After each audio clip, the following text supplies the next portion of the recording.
Footprints without feet. Class 10th में जेके Bose syllabus में ये इंग्लिश का चैप्टर नंबर 1 है।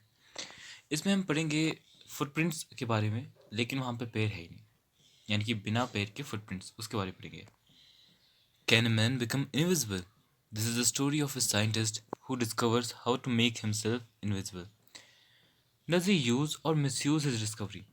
तो क्या बोल रहे हैं, क्या एक मैन, एक ह्यूमन इनविजिबल हो सकता है? एक साइंटिस्ट की स्टोरी है, किस तरह से वो एक ऐसी चीज़ डिस्कवर कर लेता है जिससे वो अपने आप को इनविजिबल बनाता है। अब आगे देखना है क्या वो इसका यूज़ करेगा या मिसयूज़ करेगा। Read and find out how did the invisible man first became visible. तो जो इनविजिबल मैन था, जो गायब हो चुका व्यक्ति था, वो पहले विजिबल कैसे हुआ? Why was he wondering the streets, और सेकेंड चीज़ ये फाइंड करनी है कि वो स्ट्रीट्स पे क्यों घूम रहा था, इधर उधर भटक क्यों रहा था। The two boys started in surprise at the fresh muddy imprints of a pair of bare feet. तो दो बच्चे, उनको सबसे पहले क्या दिखता है कि फ्रेश मडी फुटप्रिंट्स दिखते हैं, कि पैरों के निशान थे, कीचड़ लगा हुआ था उन निशानों पे। और वो कैसे निशान थे? नंगे पैरों के, बेयर फीट दिखा यहाँ पे, यानी कि नंगे पैरों के निशान थे।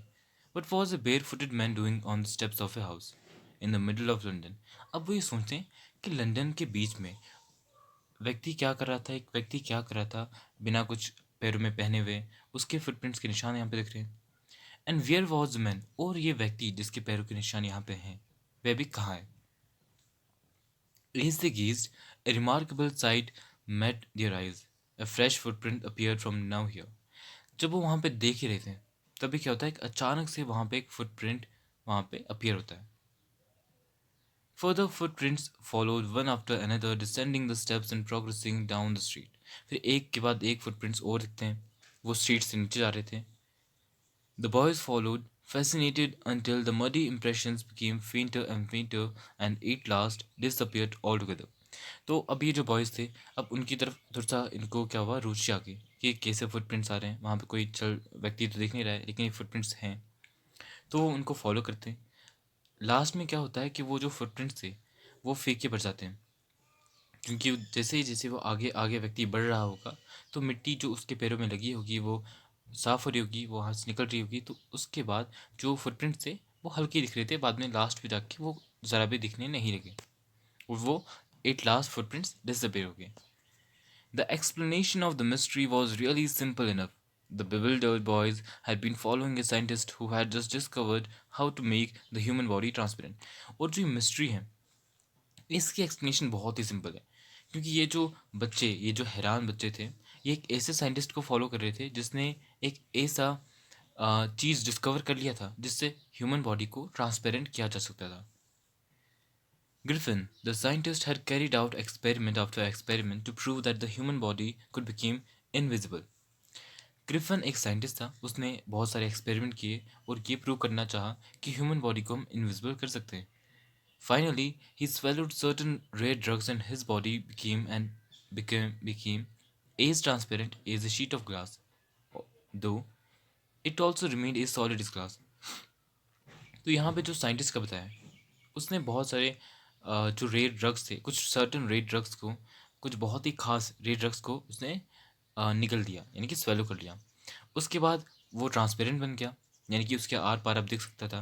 लेकिन किस तरह से? जिस तरह से एक शीट ऑफ ग्लास होती है, जिस तरह से एक ग्लास की शीट होती है जो ट्रांसपेरेंट होती है, उसी तरह से वो ट्रांसपेरेंट तो हुआ, लेकिन वो सॉलिड भी रहा, यानी कि उसकी बॉडी है, उसके आर पार तो दिख सकता है, लेकिन आर पार कोई चीज़ें जा नहीं सकती। Brilliant scientist though he was.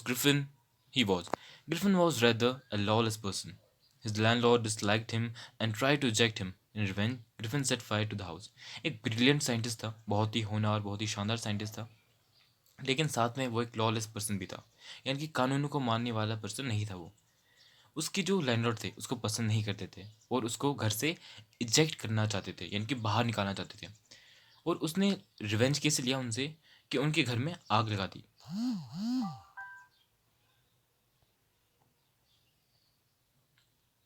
To get away without being seen he had to remove his clothes. अब उसको क्या करना था, उसने उनके घर पे तो आग लगा दी, अब वहाँ से उसको भागना है।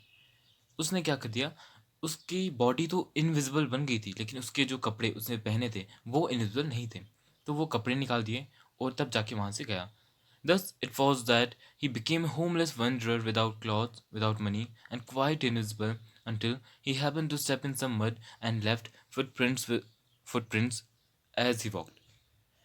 इस तरह से अब वो क्या था, एक होमलेस वंडर था, यानी कि इधर उधर घूमता फिरता था। अब उसके पास कपड़े ना थे, ना ही पैसा, ना ही, अब वो इनविजिबल था। लेकिन क्या था कि उस टाइम पे वो विजिबल हो जाता है जब पहली बार वो कीचड़ पे पाँव रखता है। उसके बाद वो जब चलने लगता है तो बच्चे उसको देख पाते हैं ना। तो उस टाइम वो पहला टाइम था जब वो विजिबल हो पाता है। And left foot prints easy walked. और जब वो